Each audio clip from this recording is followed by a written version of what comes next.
और उधर बिपरजॉय तूफान का असर राजस्थान के कई जिलों में देखा जा रहा है। अब राजस्थान के जालौर में बाढ़ जैसे हालात पैदा हो गए। भारी बारिश की वजह से जालौर के सांचौर में पांचला बांध टूट गया है। बताया यह भी गया कि बांध का पानी नर्मदा लिफ्ट कैनाल में जाने से कैनाल टूट गई है, जिससे आसपास के इलाकों में जल भराव हो चुका है। लोगों की मुश्किलें यहां पर बहुत ज्यादा बढ़ चुकी है। ये बड़ी खबर आपको बता रहे राजस्थान के जालौर से, इस वक्त की बड़ी खबर है। भारी बारिश पहले ही हो रही थी, लेकिन उसके बाद देखिए पांचला बांध टूट गया है और बांध का पानी बहुत तेज रफ्तार में आसपास के इलाकों में भर चुका है, जिससे बाढ़ जैसे हालात यहां पर पैदा हो चुके हैं। जो आसपास गांव हैं, लोगों के घर हैं, उनके लिए मुसीबत बहुत ज्यादा हो चुकी है, क्योंकि जैसे ये बांध टूटा उसकी स्पीड बहुत ज्यादा थी और बहुत रफ्तार के साथ ये पानी आसपास के इलाकों में भरता चला गया।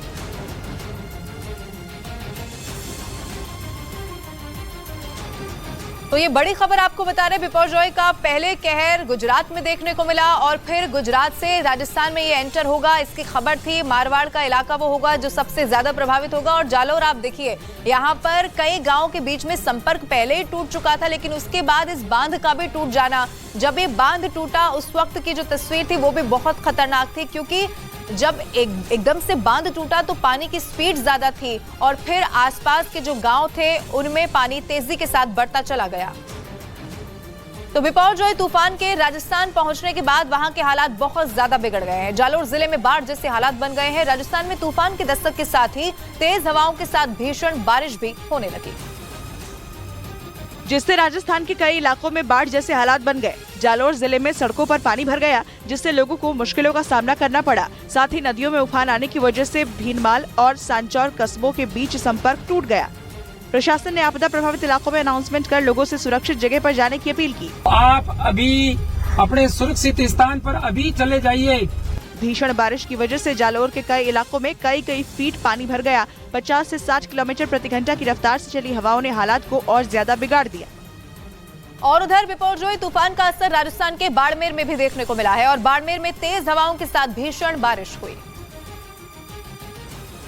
जिससे कई इलाकों में पानी भर गया। बिपरजॉय तूफान की वजह से बाड़मेर में 15 घंटों से ज्यादा बारिश हुई, जिसकी वजह से लोगों को मुश्किलों का सामना करना पड़ा और सेड़वा, धनाऊ, चौहटन समेत कई इलाकों में जल जमाव हो गया।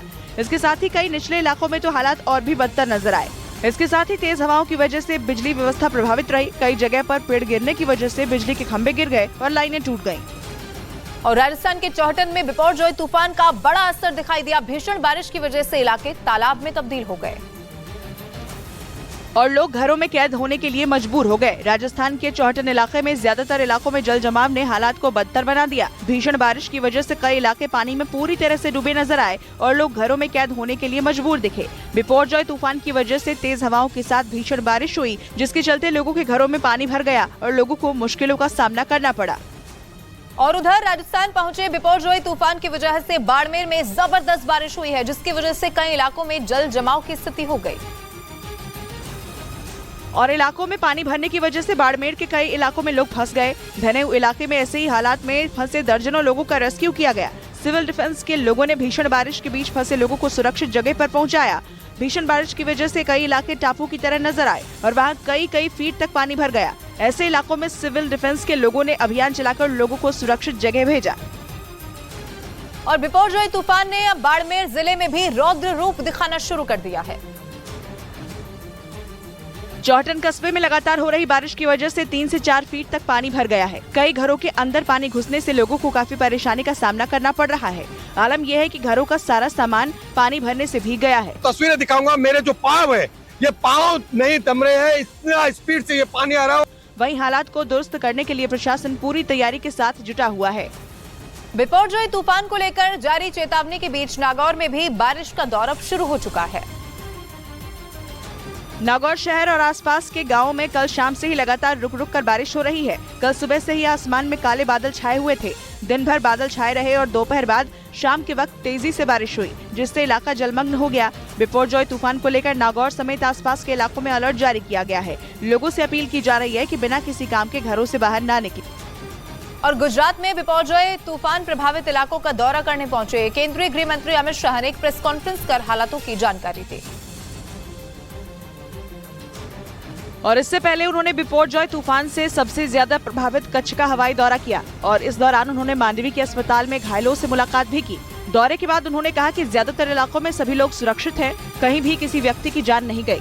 सफलता के साथ बिपरजॉय का सामना किया है। बिपरजॉय तूफान के टकराने के बाद गुजरात में 140 किलोमीटर प्रति घंटा की रफ्तार से चली हवाओं की वजह से गुजरात में 234 मवेशियों की जान चली गई, जबकि 47 लोग घायल हुए। गृह मंत्री अमित शाह ने बिपरजॉय तूफान का सामना कर चुके गुजरात के मुख्यमंत्री से लेकर आपदा प्रभावित इलाकों के प्रधानों का भी आभार व्यक्त किया। साथ ही उन्होंने उन संस्थाओं के सहयोग का भी धन्यवाद किया जिन्होंने मुश्किल वक्त में लोगों की मदद की। और उन्होंने बिपरजॉय तूफान से प्रभावित किसानों से भी मुलाकात की। अमित शाह आपदा प्रभावित इलाकों का दौरा करने के लिए गुजरात पहुंचे थे। इस दौरान उन्होंने दावा किया कि बिपरजॉय जैसे भयंकर तूफान के गुजरात से टकराने के बाद भी हालात संतोषजनक रहे। इतने बड़े संकट में से कम नुकसान के साथ गुजरात की जनता को बाहर निकाला गया है।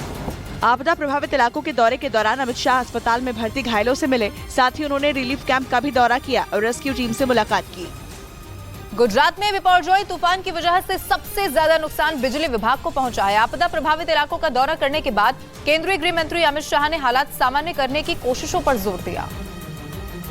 क्योंकि बिपरजॉय तूफान की वजह से गुजरात में कई हजार बिजली के खंभे टूट गए और बिजली की लाइनों को बड़ा नुकसान पहुंचा, जिसकी वजह से कच्छ सौराष्ट्र में सैकड़ों गांवों में बिजली नहीं है और वहां सबसे बड़ी किल्लत पीने के पानी की है। अमित शाह ने इन मुश्किल हालातों को सामान्य करने पर जोर दिया। 20 तारीख की शाम तक सभी गांवों में बिजली रिस्टोर कर देना। उन्होंने बताया कि आपदा प्रभावित लोगों को जल्द से जल्द उनके घरों तक पहुंचाने की कोशिशें जारी हैं और उम्मीद जताई कि अगले 2 दिन में सभी को उनके घरों तक पहुंचा दिया जाएगा। प्रधानमंत्री नरेंद्र मोदी आज मन की बात करने वाले हैं। प्रधानमंत्री नरेंद्र मोदी के मन की बात का ये 102वां एपिसोड आज होगा। आमतौर पर महीने के आखिरी रविवार को टेलीकास्ट होने वाला ये शो इस बार 1 हफ्ते पहले प्रसारित हो रहा है। प्रधानमंत्री नरेंद्र मोदी के मन की बात कार्यक्रम में इस बार रामपुर की करीब 2000 मुस्लिम महिलाएं भी नजर आएंगी। रामपुर की मुस्लिम महिलाओं से प्रधानमंत्री मोदी अपने मन की बात कहेंगे। प्रधानमंत्री के इस कार्यक्रम को लेकर मुस्लिम महिलाएं काफी उत्साहित हैं।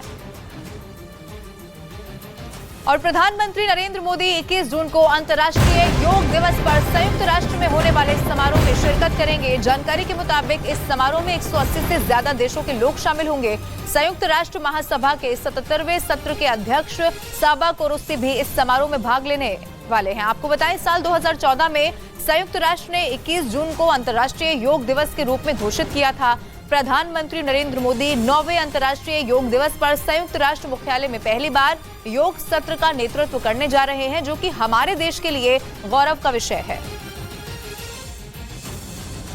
और उधर मध्य प्रदेश की राजधानी भोपाल में अवैध मजार बनाए जाने का मामला सामने आया। वहां निर्माण के लिए प्रतिबंधित इलाके कलियासोत डैम के कैचमेंट एरिया में अवैध मजारें बनाई गई,